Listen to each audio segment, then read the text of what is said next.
Una nueva pregunta que me hacen en este caso las alumnas de la materia de siglos XX y XXI que estamos llevando ahorita en la Universidad Iberoamericana, continuidades, rupturas y contingencias.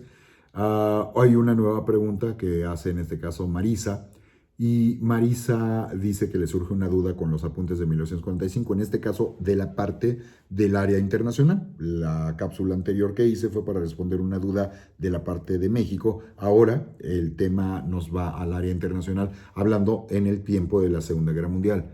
Y dice, con la rendición de Japón ante Estados Unidos se da fin a la fase armada de la Segunda Guerra Mundial. Entonces mi pregunta es si la guerra siguió de forma no bélica o a qué se refiere con la fase armada. Esta pregunta es bien interesante y me muestra que estás poniendo mucha atención y estás tratando de entender. Lo que pasa es que nosotros solemos pensar que una vez que se detienen los balazos, las guerras se acaban.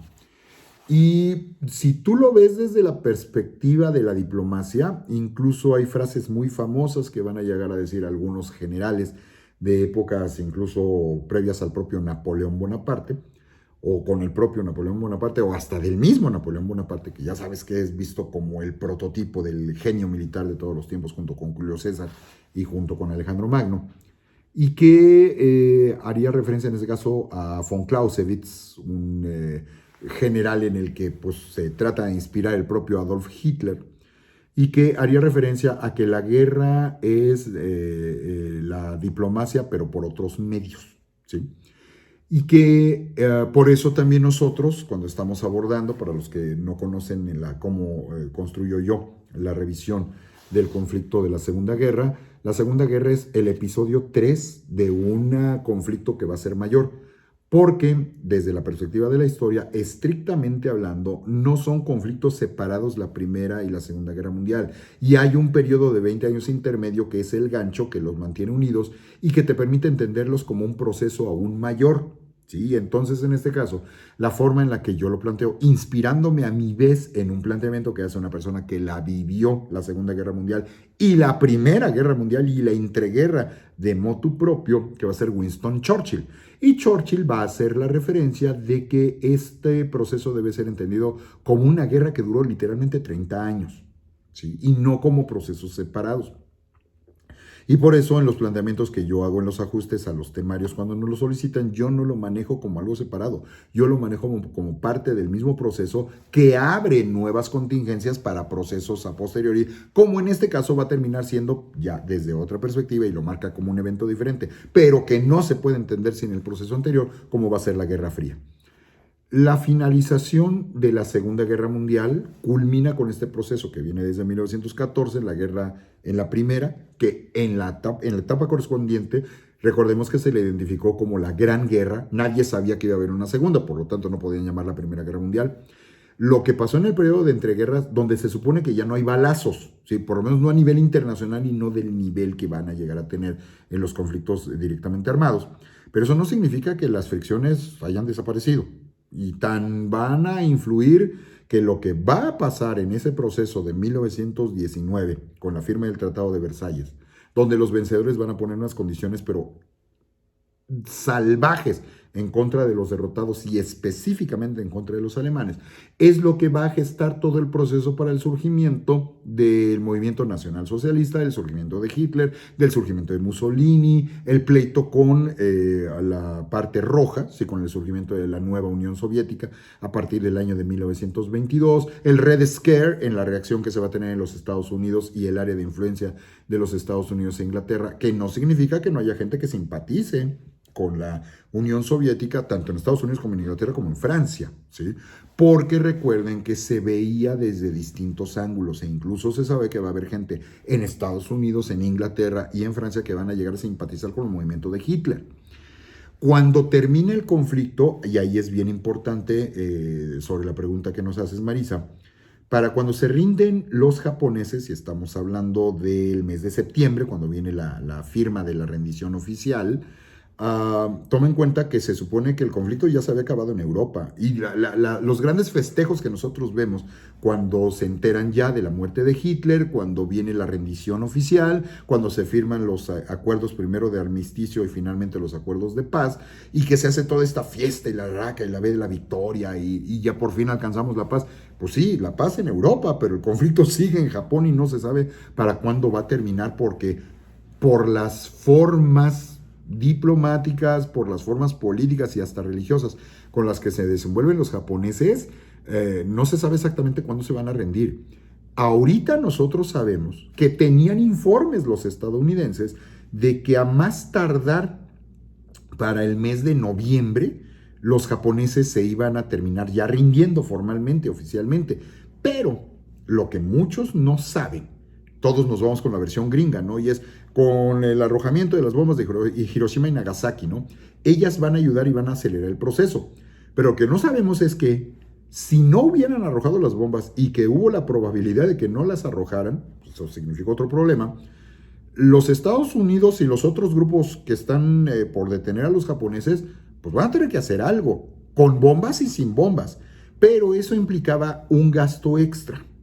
Y ese gasto extra les hubiera llevado, por ejemplo, a los Estados Unidos a tener que mandar una fuerza de intervención, tener que mandar al ejército a que hiciera, como en el desembarco de Normandía, un desembarco sobre Japón y tratar de forzarlos mediante el enfrentamiento directo, como en la guerra en Europa.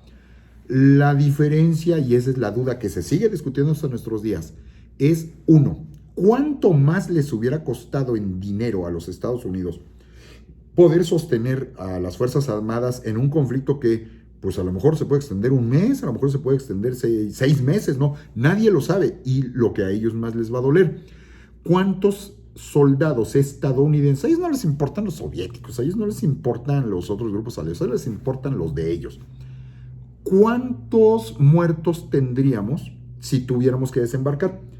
Los cálculos más conservadores, porque todo eso se proyecta, y recuerda que Estados Unidos es el país de las estadísticas, las proyecciones que le mostraron al presidente Truman llegaban a calcular que en una de esas, mínimo, iban a perder 500,000 de soldados, con los costos que implica además la pérdida de 500,000 de soldados. Los números más exagerados, porque también llegó a haber cálculos que fueron un poquito más agresivos, te llegaban a decir que sí los podemos derrotar, pero vamos a perder en una de esas hasta 2 millones de soldados, ¿no? Y tú sabes lo que esto implicaría. Si 500,000 iba a ser un problema, imagínate si se extiende a 2 millones. Por eso, fue una de las razones que le arguyeron para la necesidad de arrojar las bombas de Hiroshima y Nagasaki, para forzar a la rendición de los japoneses. Nada más que hay un detalle. Si tú ya sabes que de por sí se van a rendir, bueno, dices, oye, es que ve cuántos van a matar con las bombas, ¿no? No saben. Porque no conocen, no han probado los efectos de las bombas en ciudades con gente viva, en ciudades activas y que además nunca hubieran sido bombardeadas previamente. Y a ellos les interesa tanto a los científicos como a los de la Marina, como a los del Ejército, como a los de la Naval y por supuesto a los políticos. Les interesa saber cuáles serían los efectos de una bomba sobre un territorio con gente. Porque el primer experimento en Alamogordo se hizo en el desierto, ¿sí? Y no se sabía, no se conocían los efectos de la radiación. A nosotros ahorita hay un documental que les puse que se llama Hiroshima, Why the Bomb Was Dropped. Y otra que también hace la especulación es un reportaje largo de Russian Today, que te entrevista, es durísimo, pero durísimo cuando tú ves las imágenes todavía a esta distancia, lo que ellos te llegan a plantear y te hacen esta especulación, ¿no? Pues ahorita sabemos que, por ejemplo, en Hiroshima, con el paso del tiempo terminaron muriendo de manera casi directa 100,000 japoneses con Hiroshima. Sí, pero tú sabes que ya en Japón, en Tokio, en bombardeo normal, con bombas incendiarias, entre comillas, normales, ya habían destruido el 50% de Tokio y habían matado a 100,000 habitantes de Tokio, sin bomba nuclear, ¿sí? Y ellos no saben lo que va a implicar a la larga el proceso de la radioactividad, que muchos de los ancianitos japoneses que ahorita están de los sobrevivientes, los hibakusas, Los sobrevivientes de los bombardeos, tanto de las dos bombas, porque hubo por ahí un puñado de gente al que les tocó que les cayeran las dos bombas, como los que les tocó o una o la otra, los sobrevivientes ahorita tienen alrededor de 90, más de 90 años de edad, pero parte de la enfermedad, aparte de la edad propia, son los efectos de la radioactividad. Y a muchos de ellos les tocó la parte de la radioactividad leve, ¿sí? ¿Qué hubiera pasado? Porque si van a morir 100,000 en Hiroshima, si van a morir 70 de golpe en Nagasaki, desde nuestra óptica, no manches, o sea, son casi 200,000 personas que van a morir de trancazo, sí, pero japonesas. Eso a los gringos, y ahí tienes también las entrevistas que te muestran cómo a los estadounidenses, los sobrevivientes, a ellos que te dicen, pues es que a nosotros nos vale, para nosotros el mejor japonés era el japonés muerto, ustedes no pelearon esa guerra y ustedes no saben el odio que les teníamos, y por ahí, en varias ocasiones, inclusive con el coronel Paul Tibbets, que era el comandante del Enola Gay, el nombre del Enola Gay era de la mamá del comandante Paul Tibbets. Poco antes de que él muriera todavía llega a hacer entrevistas, le hacen siempre la misma pregunta y siempre da en el mismo tono la misma respuesta. Ustedes no vivieron en aquella época, ustedes no saben lo que nosotros vivimos, y si tuviera la oportunidad de volver a arrojarla, la volvería a arrojar. A otro de los sobrevivientes de otro de los aviones que monitorearon el lanzamiento de la bomba, le hacen la pregunta y él mismo te lo dice. Yo fui voluntario para participar en esto, y si tuviera la opción de volverlo a hacer, me vuelvo a meter de voluntario y yo vuelvo a aceptar la responsabilidad de que se arroje, porque para ahí fue la única forma, fue la única manera en la que se pudo terminar con esto. Hubo una exposición, y eso es el tema del documental de Hiroshima, Why the Bomb Was Dropped. Se montó para cuando se iban a cumplir los 50 años, es decir, para 1995, los 50 años de la bomba de Hiroshima. El Instituto Smithsoniano en Estados Unidos montó una exposición que iba a estar padrísima, ¿no? Pero que trataba de ser más balanceada y trataba de ser más equilibrada, y te ponía las víctimas, las fotos de las víctimas, te ponía los testimonios, te ponía más balanceado, ¿no? No la historia de nosotros llegamos y salvamos a la humanidad. Pues creerás que miembros del ejército, de la marina, de la fuerza aérea, de la inteligencia, del pueblo norteamericano común y corriente, se les pusieron al brinco. ¿Por qué? Porque nos están poniendo como si nosotros fuéramos los malos y como si ellos fueran las víctimas, y presionaron y presionaron. El Smithsoniano no los peló, no les hizo caso, la exposición se va como le estamos poniendo, y estos fueron con sus congresistas. En Estados Unidos consiguieron el apoyo de 81 congresistas, y bajo la presión del Congreso, el Smithsoniano se tuvo que echar para atrás. Y para no meterse en más polémicas, lo único que pusieron para conmemorar los 50 años fue poner el Enola Gay restaurado a la vista de todo el mundo. Punto. Eso fue todo lo que pusieron. Y no pusieron ninguna explicación, no pusieron ningún texto, porque en Estados Unidos, 50 años después, seguía estando sumamente fresca esa idea, y todavía hay gente que lo sigue defendiendo hasta nuestros días. Porque a nosotros no nos tocó lo de Pearl Harbor. Y aquí hay una pregunta bien interesante, pero bien interesante, Marisa, porque a ti te ha tocado ver ahorita cómo distintos líderes latinoamericanos, entre ellos el señor presidente de la República Mexicana, Andrés Manuel López Obrador, insisten a España que España y el Papa pidan perdón por la conquista y los agravios que se hicieron durante la conquista y la evangelización, ¿no? Tú has notado que este es un tema de mucha actualidad, ¿no? Las víctimas fuimos nosotros y los agresores son y siguen siendo ustedes, ¿no? Por eso el quitar la estatua de Colón y toda esta serie de cosas. Ponte a pensar del lado de los estadounidenses cuando lo de Hiroshima, ¿sí? Los japoneses van a decir que las víctimas fueron ellos, y hay una parte grandísima que no podemos negar de razón que tienen. Pero velo desde la perspectiva de los gringos. Nosotros tuvimos que entrar al conflicto por su culpa. Y ahí es bien curioso cómo para esos 50 años les exigían desde aquel entonces a los japoneses que ofrecieran una disculpa por el ataque de Pearl Harbor. Ustedes nos atacaron primero y nosotros tuvimos que responder. Y nosotros no vamos a ofrecer ninguna disculpa a menos que ustedes ofrezcan la disculpa primero, ¿no? Para que vean todos ustedes. Esto va a ser una polémica que no se remite nada más al descubrimiento de América, no se remite nada más a la caída de México Tenochtitlan o la conquista del Perú, ni Hernán Cortés, ni Francisco Pizarro.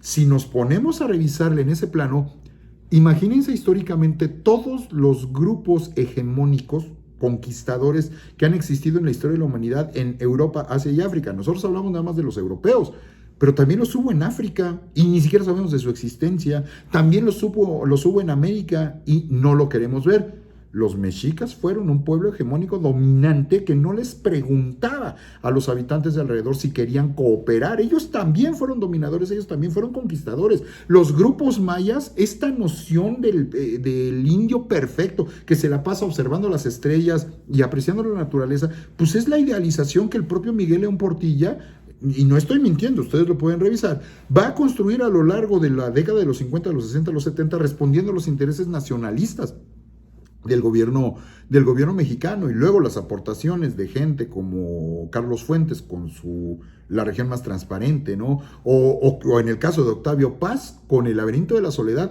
que te permiten entender esa visión que se tiene en aquel contexto, pero eso ya pasó hace más de 50 años. ¿Sí? Ya estamos hablando de 60 años en algunos casos, y entiendes por qué León Portilla, por qué Carlos Fuentes, por qué Octavio Paz van a hacer ese tipo de afirmaciones.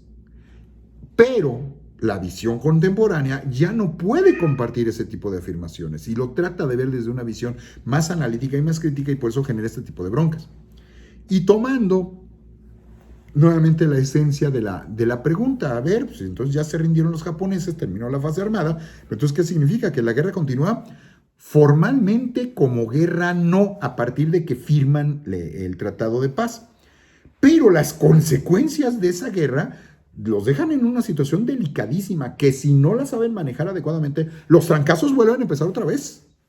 Y eso es lo que nosotros no vemos. Allí, Marisa, y a todos ustedes les recomiendo una película que tiene como coprotagonista a Tommy Lee Jones, que se llama Emperador.